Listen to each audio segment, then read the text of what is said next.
leaking top insider stock trades every day until they stop us, September 17th. Remember, 90% of insider stock trades are totally useless, including the $400 million plus in sales by Vlad, the CEO at Robinhood, that just happened. This selling was due to the performance grants he received due to the stock price doing so well, so they literally don't mean anything. He just has to sell to cover taxes. Now, moving on to some buys that could be high signal, we've got a director at GCT Semiconductor Holdings that's been buying the stock since May and just bought another $240,000 of the stock in the last month. He had never bought the stock before these May purchases, and the company is transitioning from 4G chipsets to 5G chipsets, and they announced that in Q2 they had run some successful tests with these 5G chipsets. The goal for Q3 is to start production, and then Q4 is all about increasing the volume on that production and distribution of these 5G chips. Obviously, if this goes to plan, there are some nice tailwinds here for the company, and the director certainly seems to believe that they are on track. Now for a company with a tougher story, we've got NextDecade, which develops liquid natural gas facilities. The CEO bought $2 million of the stock, and a director bought $3.65 million of the stock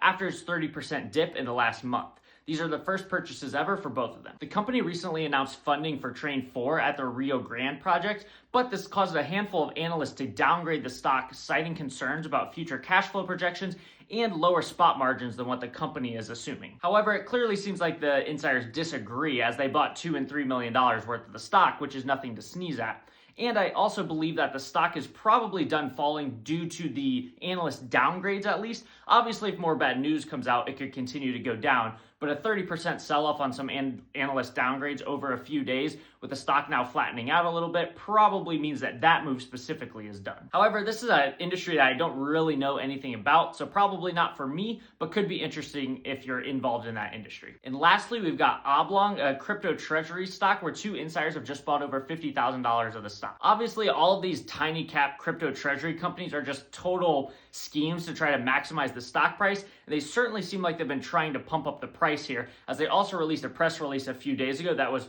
very promotional about their use of the Tau token and all this crypto AI nonsense that they were talking about. My hunch is that they're going to continue to try to pump up the stock here, release more promotional news releases, and maybe even buy more stock. And I do actually own a handful of these crypto treasury companies, including this one, just on the off chance that they do happen to get a news cycle to pick them up and the stock does pop, but super high risk play, as these companies are basically useless. Find all the top insider trades at CEOWatcher.com.